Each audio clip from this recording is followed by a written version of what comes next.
Tailor ಸಂಘದ ವತಿಯಿಂದ doctor Sandeep ಅವರಿಗೆ ಬೀಳ್ಕೊಡುಗೆ ಅಭಿನಂದನೆಗಳು ಮತ್ತು ಕನ್ನಡ ರಾಜ್ಯೋತ್ಸವದ ಆಚರಣೆ. ಹೌದು, 1983ರಲ್ಲಿ ಸಾಲಿಗ್ರಾಮಕ್ಕೆ ಆಗಮಿಸಿದ ಡಾಕ್ಟರ್ ಸಂದೀಪ್ ಅವರು ಸಾಲಿಗ್ರಾಮದ ಸಾವುಕಾರ್ ಬೋರಣ್ಣ ಅವರ ಸಹಕಾರದಿಂದ ತರಬೇತಿ ಪಡೆಯುತ್ತಿದ್ದು 6 ತಿಂಗಳ ಬಳಿಕ ಸರ್ಕಾರಿ ಕೆಲಸಕ್ಕೆ ಪಾದಾರ್ಪಣೆ ಮಾಡಿ ಮೊದಲು 1984ರಿಂದ 1994ರವರೆಗೆ ಹರದನಹಳ್ಳಿ ಸರ್ಕಾರಿ ಆಸ್ಪತ್ರೆ, 1994ರಿಂದ 2010ರವರೆಗೆ ಮಂಡೂರು ಗ್ರಾಮದಲ್ಲಿ ಕಾರ್ಯನಿರ್ವಹಿಸಿ ಬಿಡುವಿನ ಸಮಯದಲ್ಲಿ ಸಾರ್ವಜನಿಕ ಸೇವೆ ಮಾಡಿಕೊಂಡು 2010ರಿಂದ 2014 ಜಿಲ್ಲಾ ಕ್ಷಯರೋಗ ನಿಯಂತ್ರಣ ಅಧಿಕಾರಿಯಾಗಿ ಪ್ರಮೋಷನ್ ನೀಡಿದ ಬಳಿಕ 2014ರ ಅಂತ್ಯದಲ್ಲಿ ಸೇವೆಯಿಂದ ನಿವೃತ್ತಿಯಾದ ಬಳಿಕ ಸಾಲಿಗ್ರಾಮ ಜನತೆಯ ಸಹಕಾರ, ಪ್ರೀತಿ, ವಿಶ್ವಾಸದೊಂದಿಗೆ ಸಾಲಿಗ್ರಾಮದಲ್ಲಿ ಖಾಸಗಿಯಾಗಿ ಜನಗಳ ಸೇವೆಯಲ್ಲಿ ತೊಡಗಿ ಇಂದು ಕೆಲಸದಿಂದ ನಿವೃತ್ತಿ ಹೊಂದುತ್ತಿರುವ ಇವರನ್ನು ಗುರುತಿಸಿ ಅಭಿನಂದಿಸಿದ ಸಾಲಿಗ್ರಾಮದ ಸಾಮಾಜಿಕ ಸೇವೆಯಲ್ಲಿ ತೊಡಗಿಸಿಕೊಂಡಿರುವ ಸಂಘ ಸಂಸ್ಥೆಯಾದ ಟೈಲರ್ ಸಂಘದ ವತಿಯಿಂದ ಇವರಿಗೆ ಗೌರವ ಅಭಿನಂದನೆಗಳನ್ನು ಸಲ್ಲಿಸುವ ಮೂಲಕ ಕನ್ನಡ ರಾಜ್ಯೋತ್ಸವವನ್ನು ಆಚರಿಸಿದರು. ಇದೇ ಸಂದರ್ಭದಲ್ಲಿ ಅಧ್ಯಕ್ಷರಾದ ವಾಸು ಸೇರಿದಂತೆ ಎಲ್ಲ ಪದಾಧಿಕಾರಿಗಳು ಹಾಜರಿದ್ದರು.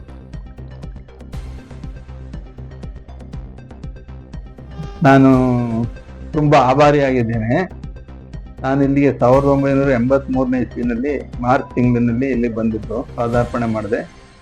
ನಾನು ಪ್ರೈವೇಟ್ ಪ್ರಾಕ್ಟೀಸ್ ಮಾಡೋಕ್ಕೆ ಸಲುವಾಗಿ ಬಂದಿದ್ದು. ಬೋರಣ್ಣವರು, ಸಾವುಕಾರ್ ಬೋರಣ್ಣವರು ಅವರ ಕಡೆಯಿಂದ ನಾನು ಇಲ್ಲಿ ಬಂದೆ. ಅವ್ರನ್ನ ಸ್ಮರಿಸ್ಕೊತಾ ನಾನು ಅದು 83ಕ್ಕೆ ಬಂದಮೇಲೆ ಒಂದು 6 ಮಂತ್ಸ್ಗೆ ನನಗೆ ಗೌರ್ಮೆಂಟ್ KPSC ಇಂದ ಗೌರ್ಮೆಂಟ್ ಸೆಲೆಕ್ಷನ್ ಆಯಿತು. ಸೆಲೆಕ್ಷನ್ ಆದಮೇಲೆ ನಾನು ಹರದನಹಳ್ಳಿಗೆ ಫಸ್ಟ್ ಪೋಸ್ಟಿಂಗ್ ಮಾಡಿದ್ರು. ಜನವರಿ 84ರಿಂದ 94 ಮಾರ್ಚ್ವರೆಗೆ ಅಲ್ಲಿ ವರ್ಕ್ ಮಾಡಿದೆ. ಅದಾದ್ಮೇಲೆ 94ರಿಂದ 2010ರವರೆಗೆ ಮುಂಡೂರಿನಲ್ಲಿ ಕಾರ್ಯನಿರ್ವಹಿಸಿದೆ. ಆ ಮಧ್ಯೆ ನಾನು ನನ್ನ ಬಿಡುವಿನ ಸಮಯದಲ್ಲಿ ಸಾರ್ವಜನಿಕರ ಸೇವೆಯನ್ನು ಮುಂದುವರಿಸಿದೆ. ಸಾಲಿಗ್ರಾಮದಲ್ಲಿ ಎಲ್ಲಾ ಜನರು ಕೂಡ ನನಗೆ ಬಹಳ ಸಹಕಾರ ಮಾಡಿ ನನಗೆ ಅಣ್ಣ ತಮ್ಮಂದ್ರ ತರ ನೋಡ್ಕೊಂಡ್ರು. ಮತ್ತೆ ಕೊನೆಗೆ ನನಗೆ ಕೊನೆ 2010ರಿಂದ 14 ಜಿಲ್ಲಾ ಕ್ಷಯರೋಗ ನಿಯಂತ್ರಣಾಧಿಕಾರಿಯಾಗಿ ನನಗೆ ಮುಂಬಡ್ತಿ ಕೊಟ್ಟು ನನಗೆ ಅಲ್ಲಿ ಕಾರ್ಯನಿರ್ವಹಿಸೋಕೆ ಘನ ಸರ್ಕಾರ ಅವಕಾಶ ಮಾಡಿಕೊಡ್ತು. ಅಲ್ಲಿ ನಾನು ಕಂಪ್ಲೀಟ್ ಆಗಿ ನನ್ನ ಸೇವೆ ಮುಗಿಸಿ 30ನೇ ತಾರೀಕು ಸೆಪ್ಟೆಂಬರ್ 2014ರಲ್ಲಿ ಸೇವೆಯಿಂದ ನಿವೃತ್ತನಾದೆ. ಅದಾದ್ಮೇಲೆ ಪುನಃ ನಾನು ಸಾಲಿಗ್ರಾಮದಲ್ಲಿ ನನಗೆ ನೆಚ್ಚಿನ ಊರಾಗಿತ್ತು. ನೆಚ್ಚಿನ ಜನಗಳು ನನಗೆ ಬಹಳ ಸಹಕಾರ ಮಾಡಿ ಇದ್ದುದರಿಂದ, ನಾನು ನೆಮ್ಮದಿಯಾಗಿದ್ದರಿಂದ ನಾನು ಇಲ್ಲಿವರೆಗೂ ಕೂಡ ಈ ಖಾಸಗಿ ಪ್ರಾಕ್ಟೀಸ್ನ ಕಂಟಿನ್ಯೂ ಮಾಡ್ಕೊಂಡು ಬಂದೆ. ಈಗ ನನಗೆ ವಯಸ್ಸಾಯ್ತು, ಮತ್ತೆ ನನಗೆ ಮನೆ ಜವಾಬ್ದಾರಿ ಜಾಸ್ತಿ ಆಯ್ತು. ನನಗೆ ಇರೋನೇ ಒಬ್ಬ ಮಗ, ಅವನು ಕ್ಯಾನ್ಸರ್ ಇದ್ರೆ MCH ಮಾಡಿ JSS ಕೆಲಸ ಮಾಡ್ತಾ ಇದ್ದಾರೆ.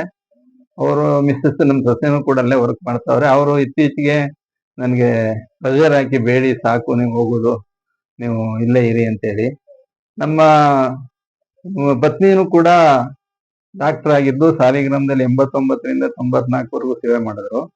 ಅದಾದ್ಮೇಲೆ 94ರಿಂದ 2000ವರೆಗೂ ಮಿಡ್ಲೆಂಡ್ನಲ್ಲಿ ಕಾರ್ಯನಿರ್ವಹಿಸಿ ಮಕ್ಕಳ ವೈದ್ಯರಾಗಿ ಎಲ್ವಂಬ ಹಾಸ್ಪಿಟಲ್ ಕಾರ್ಯನಿರ್ವಹಿಸಿ ವಿವಿಧ ಜಾಗಗಳಲ್ಲಿ ಮೈಸೂರು ಸಿಟಿನಲ್ಲಿ ಕಾರ್ಯನಿರ್ವಹಿಸಿ ಈಗ ಅವರು ಕೂಡ ಸೇವೆಯಿಂದ ನಿವೃತ್ತರಾಗಿದ್ದಾರೆ.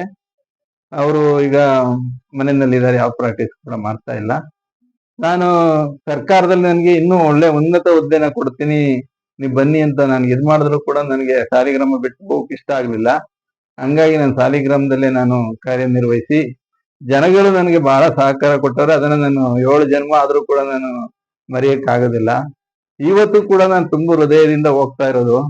ಯಾಕೆಂದ್ರೆ ವಯಸ್ಸಾಯ್ತು, ಇನ್ನು ಬೇಡ, ನಮ್ಮ ಜನಗಳು ಮಕ್ಕಳು ಮರಿ ಆಡ್ಸ್ಕೊಂಡಿರೋಣ ಅಂತೇಳಿ. ಹಂಗೂ ಕೂಡ ನಾನು ಭಾನುವಾರ ಒಂದ್ ದಿವಸ ಬಂದು ನಿಮ್ಮ ಸೇವೆ ಮಾಡೋಕೆ ಒಂದು ಮನಸ್ಸಿದೆ, ಬರ್ತಾ ಇದ್ದೀನಿ. ಈಗ ಏನೋ ನನ್ಗೆ ಕೊಟ್ಟಿದ್ರಿ, ಇಲ್ಲಿವರೆಗೂ ಸಹಕರಿಸಿದ್ರಿ, ಅದೇ ತರ ನೀವು ಮುಂದಕ್ಕೂ ಸಹಕರಿಸ್ಕೊಡ್ಬೇಕು. ಈ ಸಮಯದಲ್ಲಿ ನನ್ಗೆ ನೀವು ಇಷ್ಟೊಂದು ಅದ್ದೂರಿಯಾಗಿ ಸನ್ಮಾನ ಮಾಡಿದ್ದೀರಿ.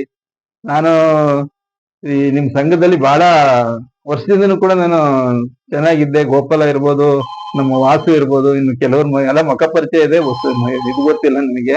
ಹಂಗಾಗಿ ನಾನು ನಮ್ಮ ಸ್ವಾಮಿ ಅವರೆಲ್ಲ ನಾನು ಇದು ಮಾಡಿದ್ರು. ನನಗೆ ಮನೆಯಿಂದ ಒಂದು 20 ಕಿಲೋಮೀಟರ್ ಬನ್ನೂರು ಅಂತ ಇದೆ, ನಮ್ ನೇಟಿವ್, ಅಲ್ಲೇ ನಮ್ ಸ್ವಂತ ಊರ ಹತ್ರ ಆಗುತ್ತೆ. ನಾನು ಕಾಲ ಕಳಿಯಕ್ ಆಗದೆ ಇರೋದ್ರಿಂದ ನಾನು ಅಲ್ಲಿ ಒಂದು ಸಣ್ಣದೊಂದು ಕ್ಲಿನಿಕ್ ಮಾಡಿದ್ದೀನಿ. ಸ್ವಾಮಿ ಮತ್ತೆ ಇನ್ನ ಊರ್ನವರೆಲ್ಲ ಬಂದು, ನಮ್ಮ ಮಂಜುನಾಥ್ ಸ್ವಾಮಿ ತಮ್ಮ ಅಣ್ಣ ಎಲ್ಲ ಬಂದು ನೋಡ್ಕೊಂಡು ನನಗೆ ಅದು ಆಶೀರ್ವಾದ ಮಾಡಿ ಬಂದ್ರು.